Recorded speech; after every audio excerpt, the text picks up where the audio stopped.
안녕하세요. 반호박이 성형외과 원장 반재상입니다.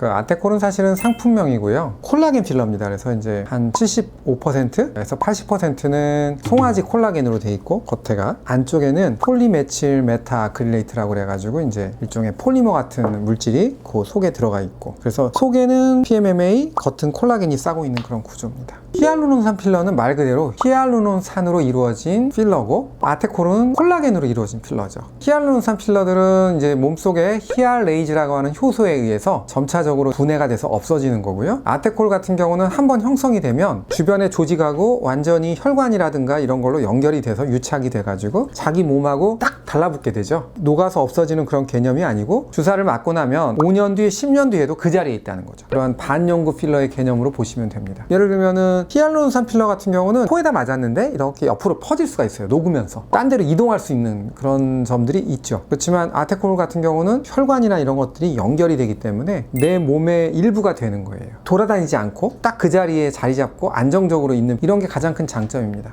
모양을 만드는 부위는 정말 탁월한 것 같아요. 뭐 예를 들면 콧대를 높인다든지 이마 같은 데가 좀 꺼졌을 때 거기를 채우는 거, 그다음에 턱끝 같은 데가 납작하거나 그런 거를 만드는 용도, 이럴 때는 아주 탁월합니다. 필러를 맞았을 때 우리가 두려움을 느끼는 건 뭐냐면, 이게 내게 아니니까 이물질 반응이 일어날까봐. 필러가 들어가 있는데 없어지지도 않아. 그런데 이물질 반응이라는 거는 주기적으로 부었다 가라앉았다 이런 거거든요. 이런 거에 대한 두려움과 필러가 혹시라도 어디로 딴 데로 갈까, 연구 필러들, 이런 거에 대한 두려움이 있는 거죠. 나중에 얼굴이 변할까봐 계속 남아있으면서. 근데 아테콜 같은 경우는 제가 수만 케이스 20년 가까이 이렇게 해봤지만 이동하는 경우는 제가 본 적이 없고요. 그 다음에 이물질 반응의 경우도 히알루론산 필러보다 훨씬 더 적다고 말씀드릴 수 있습니다. 히알루론산 필러는 주사 맞고 녹으면 또 맞고 뭐 이런 개념이잖아요. 근데 아테콜 같은 경우는 한번 제대로 잘만 맞으면 그 다음에 다시 안 맞아도 되기 때문에, 처음 맞을 때는 아테콜이 비싸겠지만 다 따져보면은 아테콜이 더 저렴한 필러가 아닐까요?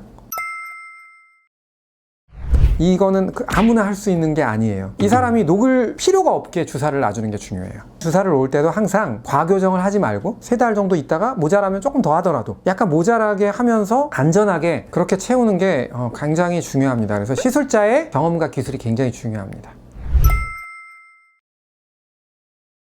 일단 수입량이 많지가 않습니다. 그 다음에 들어온 것 중에 상당수는 또 대학병원에서 쓰고 있습니다. 대학병원에 양악수술하는 곳이나 아니면 이비인후과에서 성대가 함몰돼 있거나 이럴 때 거기를 이렇게 나오게 하기 위한 치료로 쓰고 있는 걸로 제가 알고 있습니다. 그리고서는 이제 몇몇 지정병원에서 쓰고 있는데, 회사 입장에서도 어느 정도 실력이라든가 이런 게 검증된 병원에서, 그런 병원만 이거를 쓸 수 있게 그렇게 하는 것 같습니다. 이거는 만들기가 어렵습니다. 일단 히알루론산은 공장에서 그냥 화학식으로 대량 생산할 수 있는 거예요. 근데 얘는 2개월 된 송아지에서 추출한 콜라겐으로만 만드는 거죠. 그러니까 전 세계에 만들 수 있는 양이 한정돼 있고, 내년도에 몇 개를 만들어야 되겠다고 수요 예측을 한 다음에 그 다음에 생산하는 거예요. 그래서 당연히 이거는 많이 만들 수가 없는 필러입니다. 정품하기는 이렇게 되어 있습니다. 아테센스라고요. 요 포장지 기억하시고, 이 안에서 이런 통이 들어있습니다. 이렇게 통이 들어있고, 요거를 이렇게 까면은 요런 투명한, 요런 아테콜이, 이게 정품 아테콜이죠. 이게 내 몸하고 연결되고 안정되는 과정에서 감염이나 염증 이런 것들을 좀 조심해야 되는데, 3일에서 5일 정도 컨디션도 좀 나쁘게 하지 말고, 흡연이나 술 같은 거 좀 피하시고요. 항생제 하루 이틀 정도 드시고 이런 것만 주의하시면 됩니다. 아테콜 필러에 대한 오해들이 많으신 것 같아요. 다른 오래가는 연구 필러와는 달리 이거는 콜라겐 성분이기 때문에 잘만 주사를 하게 될 경우에는 이물감도 전혀 없이 내 몸의 일부가 되면서 자연스럽게 살이 차오르기 때문에 오랜 기간 몸 안에 가지고 계셔도 별다른 문제가 없고, 다만 이게 워낙 필러가 어려워요. 테크닉상 어렵기 때문에 아테콜 필러를 최소한 5년 이상 몇천 케이스 정도는 시술해본 의사한테 하시는 게 가장 안전합니다. 크게 어렵진 않습니다. 어렵습니다. 그거는 전혀 아니죠. 맞기도 하고 당연히 문제가 생기죠. 솔직히 말씀드리면 저는 동의하지 않습니다.